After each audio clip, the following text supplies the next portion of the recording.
Talk about an absolutely stunning car. This was the top of the heap as far as Packard went for 1937 rumble seat coupe. But before getting into all of it, getting into this one, I'm your host Jay. Welcome to What It's Like, the automotive channel whose mission it is to cover all the strange and unusual cars. We look at cars from a design standpoint, history, specs as well. Post between 3 to 5 times a week with engine episodes peppered in, as well as company histories. If any of that sounds of interest to you, subscribe and hit the bell icon next to it to never miss a video. 1937 would be a big year for Packard. Packard wanted to offer an all-new car, a Packard for the common man. For just $200 more than your Ford or Chevy, you could get the same Packard quality just in a smaller package. Packard would make an all-new inline six-cylinder, 237 cubic inch displacement that developed in the neighborhood of 100 horsepower. The model was called the 115C. Also in Packard's junior line was the 120 series, which debuted 2 years prior in 1935 and was Packard's first successful attempt to go down market. Packard tried to go down market a couple different times. In 1932 was their first attempt with the Light 8. It was a flop in the sense that Packard didn't hit the price point that they were hoping to hit. Packard's 120 debuted in 1935. The 120 was the more affordable Packard, but by 1937 the 115C became the poor man's Packard. Packard, to stay solvent, made a junior line of cars. Both the 115C and the 120 make up Packard's junior series. So if you ever hear somebody say, I have a 1937 junior Packard, it's either a 115C or a 120. 1936 through 1935, junior Packard was only the 120. The senior Packards were the Super 8 and Packard 12.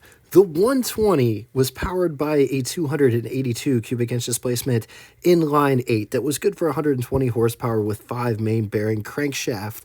The 120 started at $1,860, which would be equivalent to you spending $41,307.37 in the year 2025, and prices could go up exponentially from there. The cost of a Super 8 was on a totally different level, which the Super 8 started at almost double the price at $2,580, which would be equivalent to you spending $57,297.32 in the year 2025. Almost double the price as a 120 series to keep the riffraff out. Longer wheelbase that makes the Super 8 look more stately. It got the better inline 8, 320 cubic inch displacement, which was good for anywhere between 100 to 135 horsepower with the 9 main bearing crankshaft. Perched at the top was the 12, in what I call the Super Senior Series. Prices started at $3,420, which would be equivalent to you spending $75,952.26 in the year 2025. The most expensive 12 that one could order from Packard with a Packard body was $5,900, and that would be equivalent to you spending $131,028.76 in the year 2025. All Packard 12s made from 1932 through 1939 are considered classics by the CCCA. For those that don't know, there are different car clubs that one can join, some local, some national groups, like the Antique Car Club of America. The other big national car club is the Classic Car Club of America, which got its start in 1952, and it highlights significant cars built from 1915 through 1948. The club defines a full classic car as a fine or distinctive automobile. Not every car made between the years of 1915 through 1948 is considered a classic car. The cars that are considered classics are high-priced, low production, limited production, not mass-produced, which leads me to where I found this car. I found this car at the Gilmore Auto Museum. It is inside the Classic Car Club of America barn. If you're ever out in Kalamazoo / Battle Creek area and you're looking for something to do, just be sure to check out the Gilmore Auto Museum, which is in Hickory Corners, Michigan, in between those two locations. 4 hours of operation directions to get the full scoop on what is going on at Gilmore Auto Museum, because they have tons of different events throughout the year. Be sure to click the link below after the show. 1937 was also the first year for senior Packards to get hydraulic brakes. Fun fact, junior Packards got hydraulic brakes in 1935 with the 120, but senior Packards would use the cable with vacuum assist, which was interesting that they gave it to the junior models before they gave it to the senior models. The 1937 Packard was completely redesigned, retaining key Packard lines. Packard would introduce an all-new frame/chassis design called Safety Flex, independent front suspension with coil springs. The doors also changed the way that they were hinged, going from a reversed hinge, suicide hinge, to a more traditional hinged door. Let's talk specs. It was offered in 3 different wheelbase configurations. You could get 132, which only one model was offered in that wheelbase configuration. 139, which 8 models were offered on that wheelbase configuration, as well as our featured car. And then 144, which 4 models were offered on that wheelbase chassis as well. It weighs around 5,255 pounds. Price, $3,420, which would be equivalent to you spending $75,952.26 in the year 2025. Total 1937 Packard was 123,044 units, of which 115,869 were Packard Junior models, and it was broken down into 65,603 were the Packard 115C.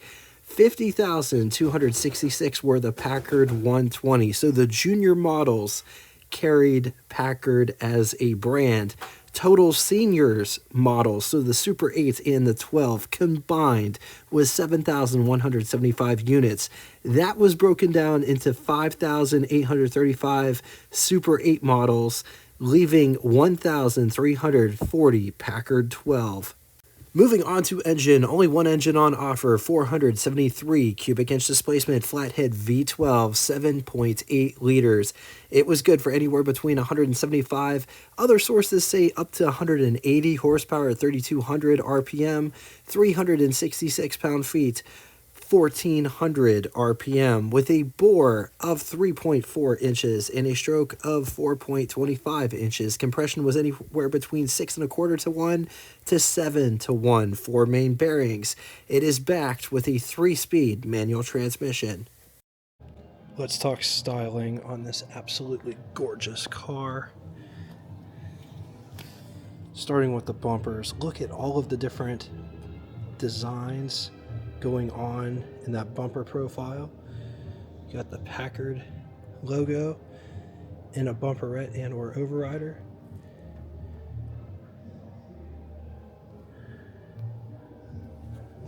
Those bumpers are attached to the car right there on both sides. This one has accessory lights that are attached to the brackets that attach the bumpers to them as well. Check out this grille profile. Nice Packard 12 badge right there. Crest. I love how it comes to a point down here. Just look at all of that intricate pinstriping. The fenders have this ever so slight crease that gets more aggressive as it goes up towards the running light.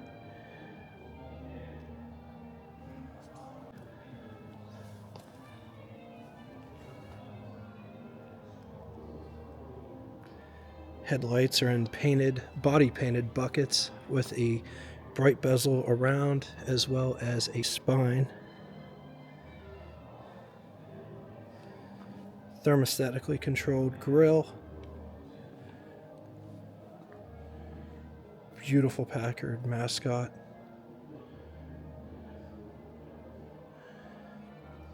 This one has a center line piece going back towards the single piece windshield with windshield wipers on top that follow.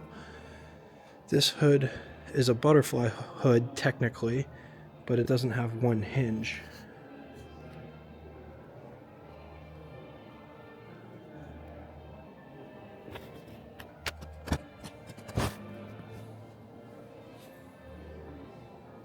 What a stunning car.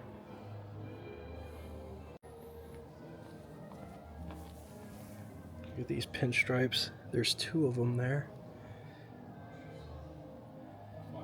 The fenders are rolled, but it does have this bead that protrudes the fender. More pinstriping with the Packard 12 dog dish hubcap. Now it's more than a dog dish hubcap because it's got this line here. There's a lot going on with this. Pinstriping, beauty rings, big white wall tires. Love this fender profile.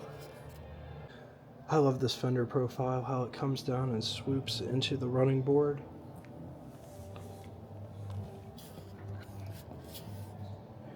Hood louvers.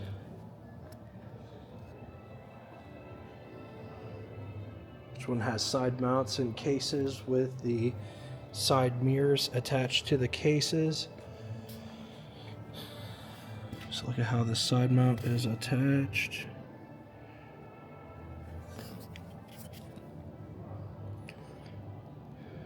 Single cowl in the center. Does have bright work around the windshield. Look at how this bit. So look at this line here, how it protrudes out. It follows. This is that same line until it meets up with the bodywork right about there. Door handles. The running boards taper in the back. Also notice there's a light here so you can see the running board at night. Golf door, yes, golf bag door. The rear fenders also have a bead on the perimeter. Just kind of rolled underneath. Gas fillers on the driver's side. This car has 2 brake lights.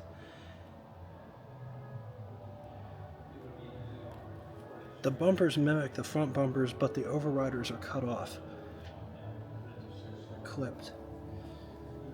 Packard trunk rack there. This is a step pad, another step pad to get into the rumble seat back there.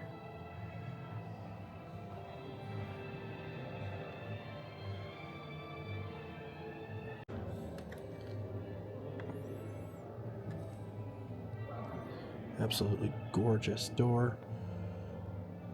I just want to point this out. I try to point this out on all the Packards that I do. Packard doors don't open straight.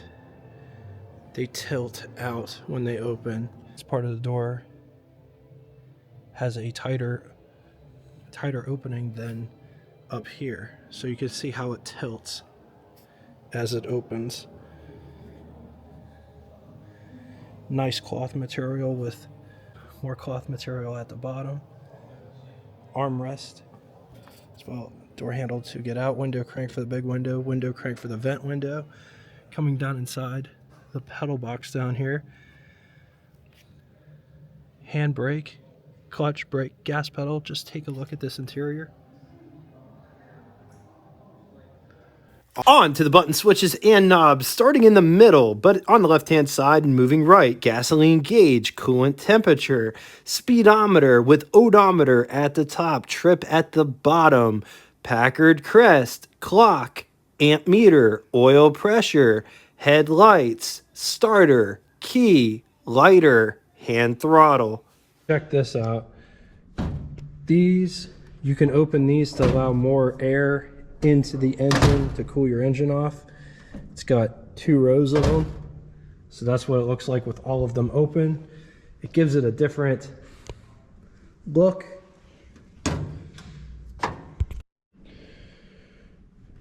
There it is. Absolutely gorgeous V12.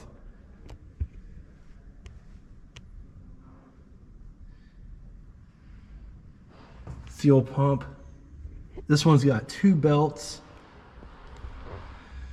Fan with shroud. Radiator sits in this area.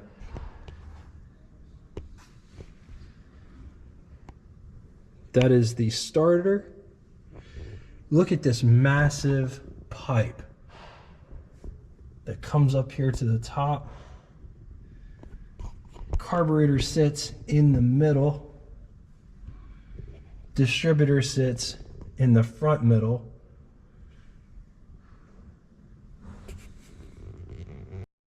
Just look at this hood profile, how it's designed. And I absolutely love this part here. They covered that so it doesn't, so if it hits something, it's the edge.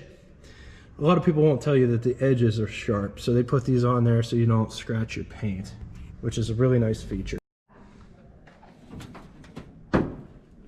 The hood isn't terribly heavy, but it is kind of heavy for what it is. So the generator's on this side. Notice it has 2 belt pulleys running it. Look at the dipstick here. I just think that's so cool. The dipstick has a nice quality feel to it even. Oil, you fill the oil there. Nice big horns.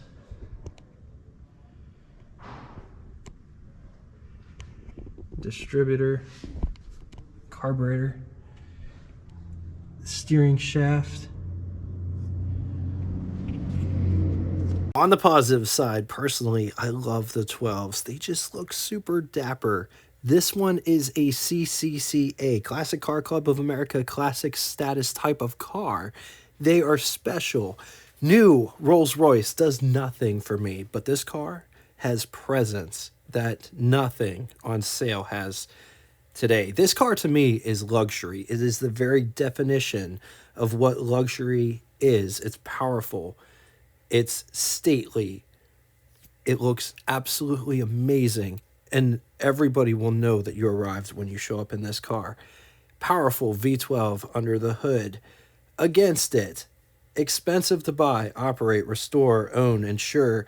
But the pre-war car market in general has softened up in the last couple years. So buying a car like this isn't as far out of reach as it once was. And in time, probably about 10 years, you'd be able to pick this car up for next to nothing. All right, now it's time for Would You Rather. 2 scenarios today. In the first scenario, these are not fair by any stretch of the imagination, but which one would you rather have? 1937 Cadillac V16 or 1937 Packard 12 or 1937 Lincoln Model K. I'm going to leave this here for a minute. If you need more time, feel free, pause the video. On to the second scenario, 1937 Supercharged Auburn or 1937 Packard 12 or 1937 Lincoln Zephyr. Once again, going to leave this here for a minute. If you need more time, feel free, pause the video. Now it's time for Name That Tune. First person to get both the name of the band, song title, and the song lyric that comes next will have their comment pinned to the top of the comment section. Make myself say what I plan to say. Thank you all so much for coming out and watching this one. If you'd like to get in touch with me, shoot me a comment in the comment section below, or you can always send me an email at what_its_like@yahoo.com. Thanks again for everything that you guys bring in the comments and this community. Until next time, toodaloo! Welcome to the after show. This part of the video doesn't have sound or commentary, but it gives you the opportunity to see this car up close, all the details that you can't see from far away. Enjoy.